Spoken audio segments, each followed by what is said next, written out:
Yo, what's cracking everyone? Ericship 111 here. So today will be the last full day of Forza Horizon 5's Update 17, themed as Japanese automakers.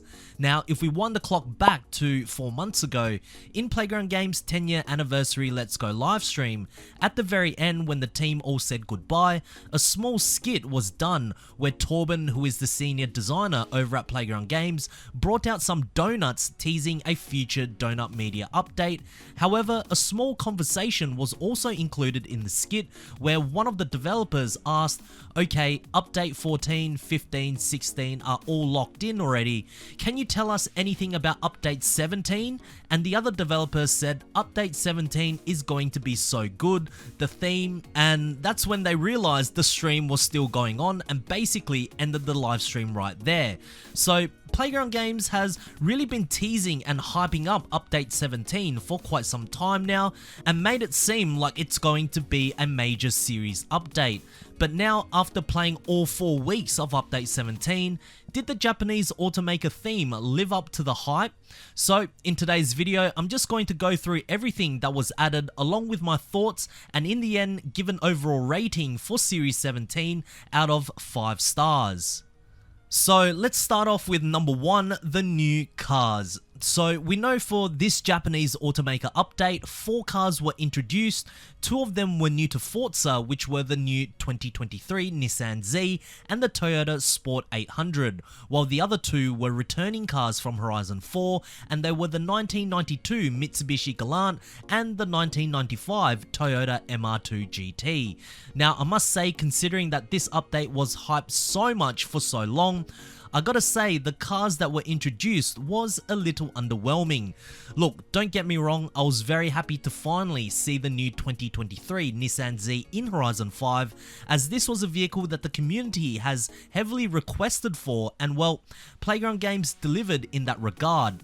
However, I would have loved to have seen a little more customization options available for the new Z. I know there really aren't that many body kit options available for this car right now in real life, but considering as how TJ Hunt's Street Hunter brand was working so closely with Horizon 5 at launch, it would have been a little more satisfying if the Street Hunter body kit for the new Z was also included as well. Then of course we had a small surprise. I never would have imagined Playground Games actually bringing in such a historical Toyota into the franchise with the Sport 800, but I was happy to see it. And then of course the 2 returning cars, which were the Galant and the MR2. Nothing new here, there were no additional visual upgrades that were different from Horizon 4, so that was a little bit disappointing. I would have thought that because this was such a major update, we would have gotten at least a few more cars than just 4 right here. And even if Playground Games were to recycle omitted cars from previous Forza titles, despite me heavily being against this, there are so many more Japanese cars they could have brought in. Cars like the Subaru SVX, the Toyota Corolla SR5, or even the Mazda Speed 3.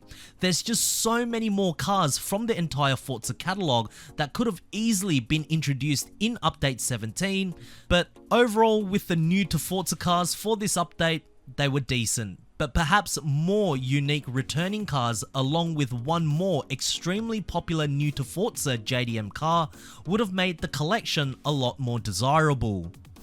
Number 2, new rims. So for this update, Playground Games introduced a total of 23 new Japanese rims. We got 1 from Graham's Light, 8 from Advan, 4 from Enkai, and 10 from 5 Zigen, which is a pretty hefty amount of new rims added to Horizon 5. I thought this was pretty cool to see. The only issue I had was in the user interface when you are changing your rims. I wish there was a small new icon next to the rims they brought in, because all the new rims were mixed in places with all of the existing ones, and I had no idea where some of the new rims were. Perhaps a recently added tab for this update would have been a nice addition, because then I could just see all of the new rims that were added for this update, but overall I was very happy to see some new wheels in Forza Horizon 5. Number 3, Car Park Events Lab Prop Pack. Now, this was perhaps the main event, if you will, when it comes to all of the new stuff that was coming in Update 17, and rightfully so. Playground Games have given us many items and props to work with in the Events Lab portion of the game, and now to finally introduce a car park pack for us to create an amazing parking lot to most likely drift around in is excellent. So there were a total of 57 new props, including electric car chargers, speed bumps, signs, barriers, and so on, all to facilitate in building a realistic car park.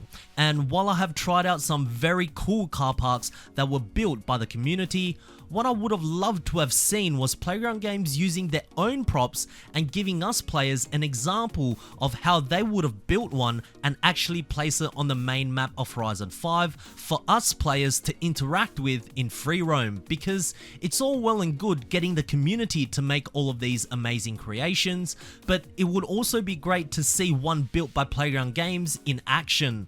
The thing is, when it comes to trying out the new car park props in Events Lab, I can really only experience them either by myself or if I'm in a convoy, and the element of just meeting randoms and trying out what you have just built along with yourself being there is completely eliminated. But if Playground Games were to create one and plot it somewhere on the main map of Horizon 5, I can guarantee you that many players that you are sharing your Horizon life with will all congregate in that same area at some point and perhaps start drifting together too. I mean, at the end of the day, this is Forza Horizon 5, a racing game and not just a pure sandbox. So that is probably the one area that I would have done to further highlight what is possible with the new Events Lab props. Now, in terms of the rest of the playlist, look, to be very honest, most of the races are quite the same, just different cars, classes, and themes.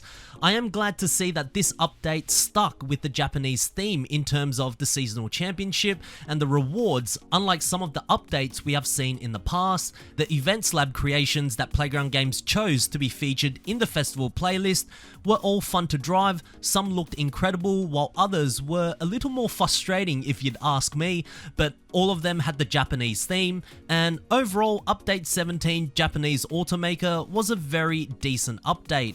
Was it as big as Playground Games hyped it up to be, announcing this 4 months prior? I would say no. There has been much bigger monthly updates Playground Games have introduced in the past, which included new game modes, 8 to 10 cars, with a handful of them being new to Forza, and some of these series updates were towards the end of the life of Horizon 4 too. So if I was to give this update a rating out of 5, or Forza Horizon 5 if you may, I mean, that's a terrible pun, but I would give this a solid 3.5 stars out of 5. I think we could have had a few more cars in this update.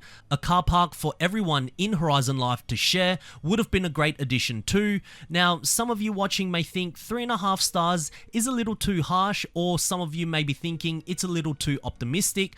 I'm just basing my standards from the day the festival playlist was introduced in Horizon 4 back in early 2019, but if you guys had to give this series a rating out of 5, what would it be and why? Share us your verdict down in the comment section below. I do read all of your comments, guys. But anyways, if you guys did find this video interesting or helpful, please make sure to smash the thumbs up button, as it really does help me out. And of course, if you would like to see more Horizon 5 content right here on this channel, make sure to click the subscribe button with notifications turned on, so that way you won't ever miss out on another video that goes live. And I hope to see you guys in the next video.